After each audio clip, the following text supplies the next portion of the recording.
All right, this is the study guide for Geometry Unit 2 called Logic. So problems, starting with problem number 1, you're going to say whether the statement is conditional, a disjunction, or a conjunction.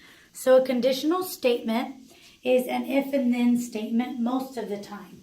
If this happens, then that will happen, all right? So an if then, or it could say this will happen provided that this happens. So it's conditional on something happening, okay? A disjunction is always going to have the word or, this or that. And a conjunction is going to have the word and this. So the statement, if a polygon has 5 sides, then it is a pentagon, would be conditional.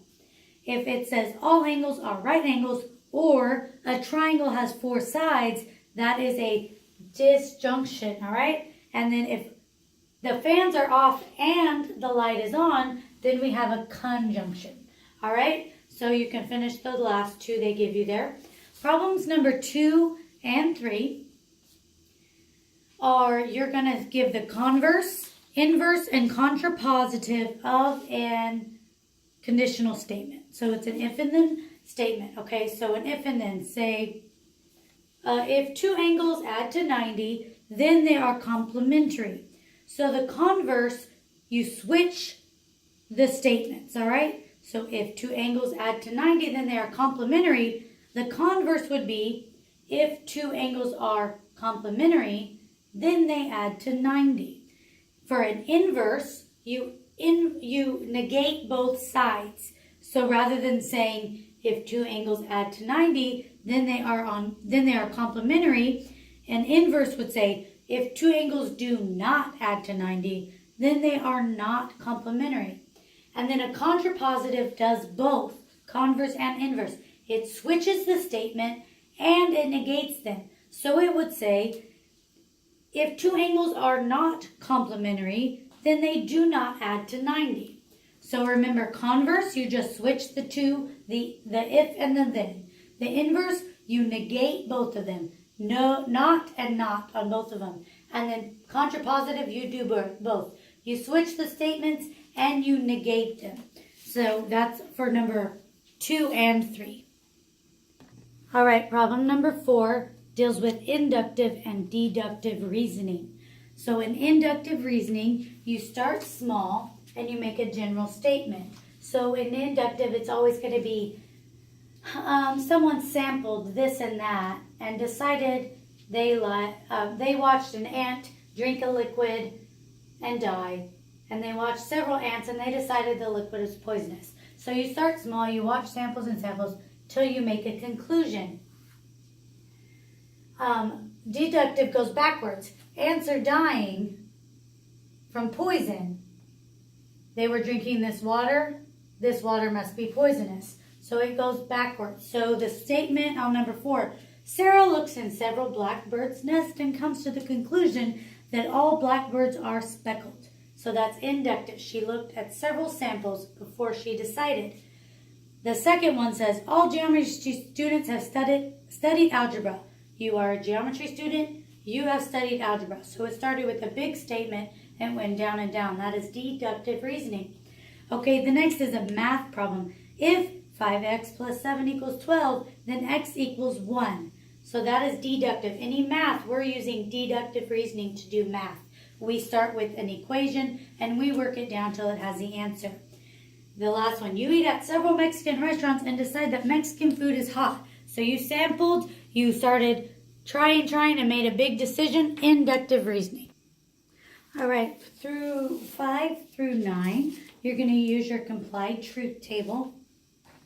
And I just got the standard conditional statement. So if they ask for disjunction or conjunction, you'll have to go look it up, all right? But problem number 5, if P to Q is true, all right? So there's 3 of those where P to Q is true. Here, here, and here. And Q is true. So out of those, Q is true twice, right?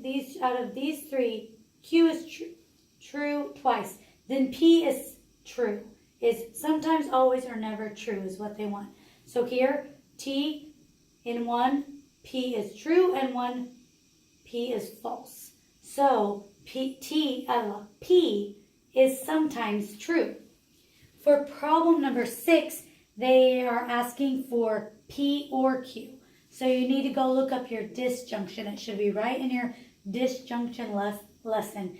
And find when P is false and Q is true, then what is the answer to P or Q, all right? On number 7, it says, if P is true and the negation of Q is false, all right? So the negation of Q is false, meaning that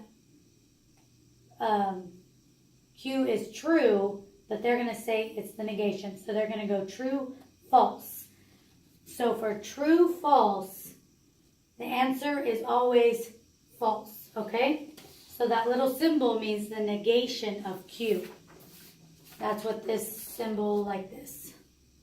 P, 2, and then they have this little box here. Q.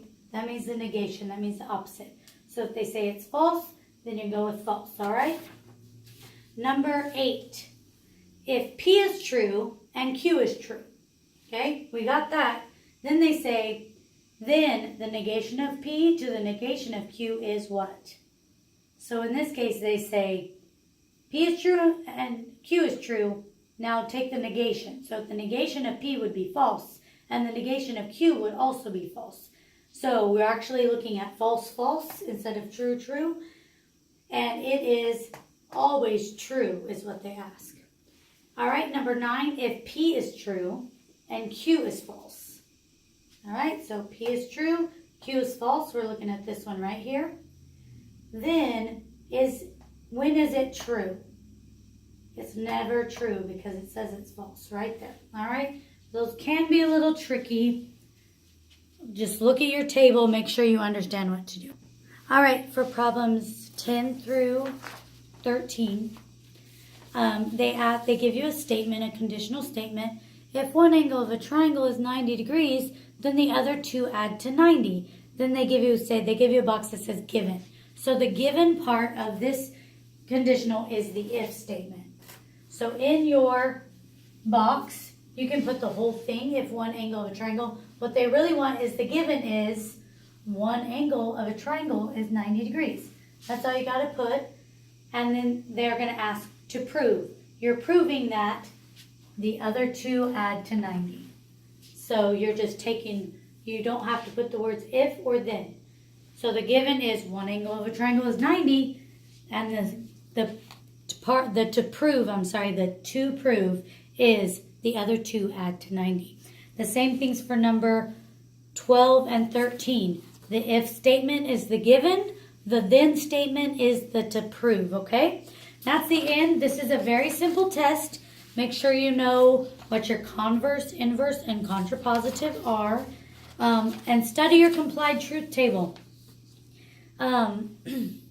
You can't take your complied table to the test, but if you just memorize it real quick, it's very simple. You can write it down as soon as you get there, all right?